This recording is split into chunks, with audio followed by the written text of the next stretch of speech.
다 같이 사도신경을 신앙 고백하심으로 2025년 10월 27일 하늘샘교회 새벽 예배로 주님께 영광 올려 드립니다. 전능하사 천지를 만드신 하나님 아버지를 내가 믿사오며 그 외아들 우리 주 예수 그리스도를 믿사오니 이는 성령으로 잉태하사 동정녀 마리아에게 나시고 본디오 빌라도에게 고난을 받으사 십자가에 못 박혀 죽으시고 장사한 지 사흘 만에 죽은 자 가운데서 다시 살아나시며 하늘에 오르사 전능하신 하나님 우편에 앉아 계시다가 저리로서 산자와 죽은 자를 심판하러 오시리라. 성령을 믿사오며 거룩한 공회와 성도가 서로 교통하는 것과 죄를 사하여 주시는 것과 몸이 다시 사는 것과 영원히 사는 것을 믿사옵나이다. 아멘. 성경 말씀 함께 봉독하도록 하겠습니다. 열왕기하 20장 12절로 20절의 말씀입니다. 열왕기하 20장 12절로 20절의 말씀 함께 한 목소리로 봉독하겠습니다. 그때에 발라단의 아들 바벨론의 왕 브로닥 발라단이 히스기야가 병들었다 함을 듣고 편지와 예물을 그에게 보낸지라. 히스기야가 사자들의 말을 듣고 자기 보물고의 금은과 향품과 보배로운 기름과 그의 군기고와 창고의 모든 것을 다 사자들에게 보였는데 왕궁과 그의 나라 안에 있는 모든 것 중에서 히스기야가 그에게 보이지 아니한 것이 없더라. 선지자 이사야가 히스기야 왕에게 나아와 그에게 이르되 이 사람들이 무슨 말을 하였으며 어디서부터 왕에게 왔나이까? 히스기야가 이르되 먼 지방 바벨론에서 왔나이다 하니 이사야가 이르되 그들이 왕궁에서 무엇을 보았나이까 하니 히스기야가 대답하되 내 궁에 있는 것을 그들이 다 보았나니 나의 창고에서 하나도 보이지 아니한 것이 없나이다 하더라. 이사야가 히스기야에게 이르되 여호와의 말씀을 들으소서. 여호와의 말씀이 날이 이르리니 왕궁의 모든 것과 왕의 조상들이 오늘까지 쌓아두었던 것이 바벨론으로 옮긴 바 되고 하나도 남지 아니할 것이요 또 왕의 몸에서 날 아들 중에서 사로잡혀 바벨론 왕궁의 환관이 되리라 하셨나이다 하니 히스기야가 이사야에게 이르되 당신이 전한 바 여호와의 말씀이 선하니이다 하고 또 이르되 만일 내가 사는 날에 태평과 진실이 있을진데 어찌 선하지 아니하리요 하니라. 히스기야의 남은 사적과 그의 모든 업적과 저수지와 수도를 만들어 물을 성 안으로 끌어들인 일은 유다 왕 역대 지략에 기록되지 아니하였느냐. 히스기야가 그의 조상들과 함께 자고 그의 아들 므낫세가 대신하여 왕이 되니라. 아멘. 할렐루야. 주의 이름 찬송하고 찬양함 마땅함인 줄 믿습니다. 오늘도 주의 말씀 앞에 선 저와 여러분들 모두에게 주님 주시는 참된 평화가 고백되고 누려지는 복된 새날 누리시기를 주의 이름으로 축복합니다. 오늘 말씀의 제목은 여호와를 의지하라 라는 말씀의 제목으로 함께 은혜를 나누고자 합니다. 오늘 본문의 이야기는 히스기야 왕의 마지막 이야기를 다루고 있습니다. 히스기야 어제 말씀드린 바에 따르면 히스기야가 병에 걸렸다가 또 여호와 하나님의 말씀하심에 따라서 저가 다시금 생명 15년이라는 시간을 더 또 살도록 허락하신 하나님의 은혜를 마주한 것을 다루었습니다. 그런데 어제 본문의 이야기에 지난주 금요일이죠. 지난주 금요일의 본문에 따르면 20장 10절의 말씀에 따르면 히스기야가 대답하되 그림자가 10도를 나아가기는 쉬우니 그리할 것이 아니라 10도가 뒤로 물러갈 것이니이다 하니라. 선지자 이사야가 여호와께 간구하며 아하스의 해시계 위에 나아갔던 해 그림자를 10도 뒤로 물러가게 하셨더라 라는 이 말씀이 있었습니다. 여러분, 그런데 여기에서 다뤄졌던 이 해시계의 그림자가 10도를 물러갔다라는 것에 대한 해석은 실질적으로 이 지구가 반대 방향으로 돌아갔다, 혹은 제가 지난주에 말씀드렸던 것 같이 성서 해석학자들은 하나님이 그 타이밍에 또 이 빛의 굴절을 통해서 새로운 이 일들을 직접 보여주시는 일을 행하셨다. 둘 다 놀라운 일이죠. 하나님의 타이밍에 그렇게 하신 일이든 아니면 온 천지 만물의 창조주이신 여호와가 그 지구를 멈춰 세우셨든 어쨌든 이건 하나님의 기막힌 타이밍에 하나님께서 분명히 말씀하신 바가 있는 것에 대한 증거가 될 것입니다. 그런데 그 해시계에 대해서 무엇이라는 어떤 수식어가 붙습니까? 아하스의 해시계라고 하는 수식어가 붙어 있는데 그럼 이 아하스는 누구입니까? 바로 히스기야의 아버지, 그가 바로 아하스였습니다. 아하스에게 있어서 가장 잘 드러난 특징은 이때 당시에 강대국이고 대세 국가였던 아수르를 따랐다는 것이죠. 아수르에 의해서 안전을 보장받기 원했고 여호와 하나님의 택한 선민, 하나님의 백성임에도 불구하고 그 길을 아수르 왕을 또한 추종하며 그곳으로부터 안정감을 누리려고 했던 것이 바로 아하스였습니다. 그런데 그 아하스의 시대에 개발돼서 그런 것인지 어쨌든 이 해시계는 아하스의 해시계다라고 명명하고 있습니다. 이러한 의미에 담긴 뜻은 무엇이겠습니까? 아하스의 지난날 그 아하스의 업적의 시기로부터 마치 되돌아갈 것을 또 여호와 하나님 신앙으로 되돌아갈 것을 명령하신 하나님의 뜻이 담긴 그 의미가 아니었을까 생각이 들어요. 어쨌든 이런 과정, 이런 약속을 통해서 히스기야는 15년이라는 생명을 연장받습니다.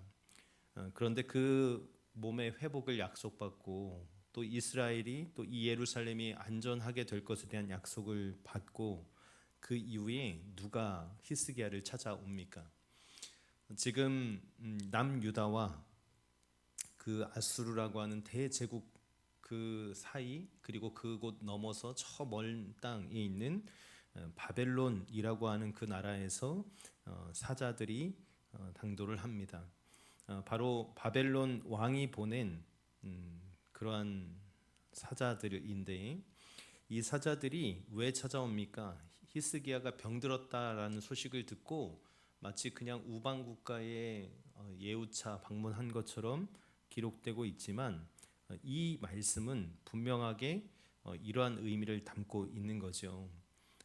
히스기야가 죽을 병에 걸렸었는데 여호와 하나님 신앙 또 여호와 하나님의 은혜로 말미암아 남았다더라라고 하는 이 소식을 듣게 된 것이었을 겁니다. 그때 저들은 히스기야에게 와서 이 병 나음을 축하했을 뿐만 아니라 당신의 이야기를 함께 듣고자 찾아왔을 겁니다. 왜냐하면 바벨론과 또 남유다가 처한 현실은 둘 다 아수르 때문에 아수르라고 하는 이 대제국 때문에 극심한 고통을 받고 있었던 상황이었기 때문에 아마 동병상련의 이 마음으로 서로를 마주했을 겁니다. 어쨌든 그 마음은 또 그 과정은 너무나 또 선하고 마치 한 형제됨의 아름다운 모습인 것 같은데 이때 히스기야가 찾아온 사신단들에게 무엇을 보이고 있습니까? 자기의 보물고 또 금, 은과 향품과 보배로운 기름과 그의 군기고야 또 창고의 모든 것을 이 찾아온 저 바벨론 사람들에게 다 보여줍니다.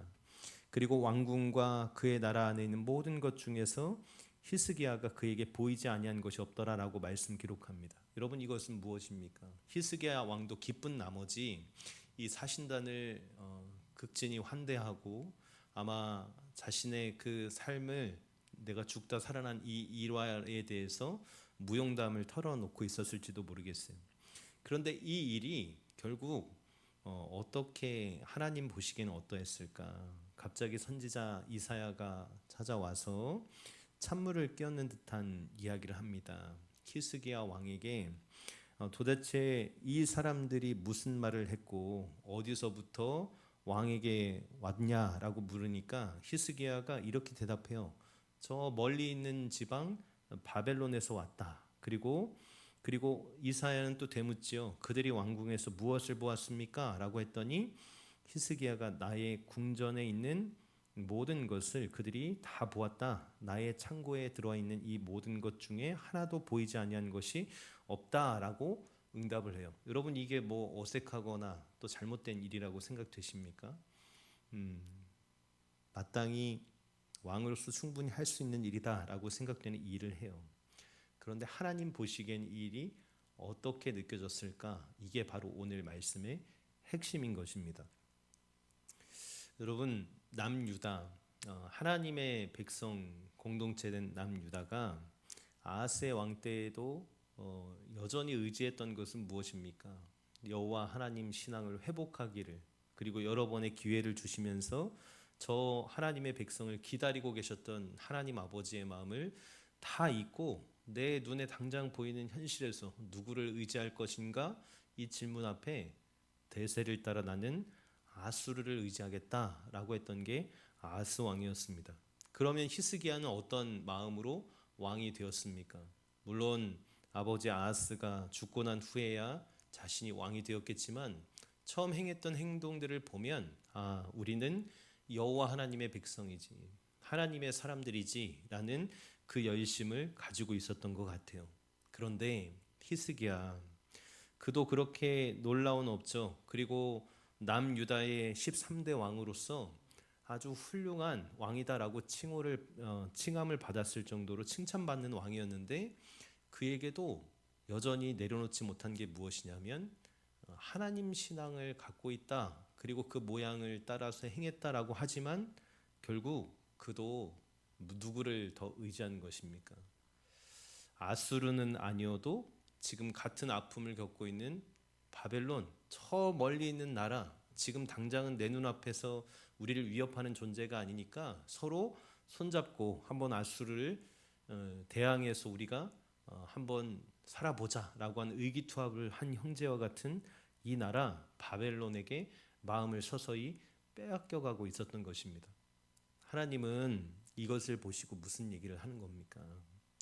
아버지 아하스는 아수르에 대해서 친하게 지내며 하나님을 멀리했다면 어느덧 이 히스기야도 여호와 하나님을 가까이 한다라고 얘기했지만 점점 누구를 향해서 마음을 열어주고 있냐면 여호와 하나님을 향한 그 간구, 그 열정을 보인 게 아니라 자신의 친구가 될 법한 존재인 바벨론을 의지하는 모습으로 서 있었던 겁니다. 그리고 내가 가진 이것들을 보세요. 이 좋은 것들이 다 우리 거예요 라고 왜 얘기하겠습니까? 자랑거리로 삼고 스스로 높아지려고 하는 그런 욕심을 보인 것이죠. 그때 이사야가 이 말씀을 정리하는 듯이 이렇게 얘기합니다. 여호와의 말씀을 들으십시오. 여호와의 말씀이 날이 이를 텐데 왕궁의 모든 것과 왕의 조상들이 오늘까지 쌓아두었던 것이 바벨론으로 옮긴 바 되고 하나도 남지 아니할 것입니다. 그리고 왕의 몸에서 날 아들 중에서도 사로잡혀서 바벨론 왕궁의 환관이 되리라 하는 이 경고의 메시지를 듣게 됩니다. 히스기야가 이 말을 듣고 무슨 응답을 합니까? 하나님 내게 어떻게 이렇게 할 수 있어요? 라고 얘기한 게 아니라 여호와의 말씀이 선합니다. 마치 모세가 광야 40년을 그 하나님 백성 공동체를 이끌면서도 약속의 땅 저 가나안에 들어가지 못한다라고 한 이 말씀이 주어졌을 때 그냥 순명하였던, 즉 순종하며 받아들였듯이 히스기야도 그 말씀하심 앞에서 자신이 잠시 놓치고 있었던 하나님을 붙드는 일에 대해서 다시금 겸손함으로 돌이키는 이 말을 하게 됩니다. 만일 내가 사는 날에 태평과 진실이 있을 것인데 어찌 선하지 아니할 것이냐라고 말하고, 이후의 말씀은 어떻게 마무리되냐면 히스기야가 이렇게 하나님 보시기에 어떤 모습으로 비춰졌는지에 대한 이야기를 하면서 그가 지금 이 예루살렘 성읍에 저수지와 수도를 만들어서 물을 성 안으로 끌어들이는 그 일들, 그 공사를 했다라고 얘기합니다. 그리고 히스기야는 모든 조상들이 그러했듯이 잠들었고 이후에 그 아들 므낫세가 대신해서 왕이 되었다라고 하면서 이 본문은 마무리를 합니다. 여러분, 이 말씀 앞에서 우리는 무엇을 깨닫습니까? 히스기야는 경건한 사람이었지만 그의 인생 말년에 자기에게 베푸신 하나님 은혜를 망각하고 자기를 과시하려고 했던 그 교만 때문에 앞에서 살펴본 이 말씀과 같이 어리석음을 범하기도 했다라는 것을 우리는 확인합니다. 우리는 이러한 히스기야를 통해서 하나님께서 우리에게 주시려는 말씀이 무엇인지 분명히 깨달아야 할 것입니다. 하나님은 아하스 그 아버지를 징계하면서 그 아들 히스기야는 좀 다른 삶을 살아가는 그 모습을 보기 원하셨던 것 같아요. 처음은 그 뜻을 잘 따랐고 또 저를 인생의 사망의 위기로부터도 다시 건져주시면서 저가 정말 진실되게 하나님만 붙들고 의지하고 살아가라고 그렇게 다시금 그 뜻을 돌이키시면서도 기회를 주셨는데 히스기야, 이 연약한 인생은 어떻습니까? 결국 여호와 하나님만을 의지할 것 같은 인생 될 줄 알았지만 어떻습니까? 사람은 주변에 또 다른 손잡고 싶은 사람을 계속 찾게 되는 것입니다. 여러분, 우리는 우리에게 주어진 모든 것들이 하나님의 영광을 위한 목적으로 쓰여져야 함을 잊어서는 안 될 것입니다. 그것을 개인을 위해서 사용하려는 것 이기적이고 잘못된 태도입니다. 하나님은 영광 받으시려고 우리를 창조하셨습니다. 그러니 우리가 인생을 헛되이 낭비하지 말고 또 살아가는 방법은 간단한 것이죠. 바울이 그랬던 것처럼 먹든지 마시든지 무엇을 하든지 다 하나님의 영광을 위해서 하면 될 것입니다. 여러분, 이것이 우리가 선택해야 할 인생의 올바른 방향이고 이 방향으로 달려나가는 모든 이들은 지금 이 세상에서도 이후에 하나님 앞에 선 그때에도 결코 후회함 없는 그 인생의 신앙 고백을 다 가진 자들이 될 줄로 확신합니다. 여러분, 오늘 이 아침에 이 말씀 앞에서 나를 돌아보실 때 하나님은 계속적으로 우리에게 자기 백성을 기다리시며 또 기회를 주시는 여호와 하나님이셨음을 기억하고 우리가 스스로 높아지거나 혹은 우리의 삶에서 영원할 것처럼 누리고 있는 그것들에게 마음을 빼앗기지 않으며 오직 하나님을 선택하고 하나님을 바라고 하나님을 더욱 의지하는 복된 오늘을 살아가시는 저와 여러분의 일상생활, 신앙생활이 다 되시기를 주님의 이름으로 권면하고 축복합니다. 오늘도 주님 주시는 평화의 새날을 온전히 누리시기를 축복합니다. 함께 기도하겠습니다. 하나님, 이 하루를 주의 말씀으로 시작합니다. 하나님 안에서 더 진실되게 하시고 하나님께서 여러 모양으로 우리를 가르쳐 주셨다면 하나님 보시기에 선한 것이 무엇인지 우리가 때때로 잊어버리고 망각하며 살아가지만 다시금 주님 앞에서 겸손히 행하는 지혜자들로 세워져 가게 하여 주옵소서. 모든 것 주님 손에 의탁드립니다. 일일이 구하지 못한 것도 주님의 뜻 가운데 인도함 받길 소망하고 우리 구주 예수 그리스도의 이름으로 간구하며 기도하옵나이다. 아멘. 지금은 우리 구주 예수 그리스도의 은혜와 아버지 하나님의 크신 사랑하심과 성령님의 위로 교통 역사 충만하시는 종이 오늘도 주님을 선택하며 주님을 의지하길 소망하는 모든 예배자들의 삶과 저들의 가정과 생업 현장과 일터와 직장과 사업장 위에와 자녀손들의 앞날의 계획들과 믿음의 발걸음들 위에와 모든 권속들의 머리마다 이제로부터 영원토록 함께하옵시기를 간절히 축원하옵나이다. 아멘.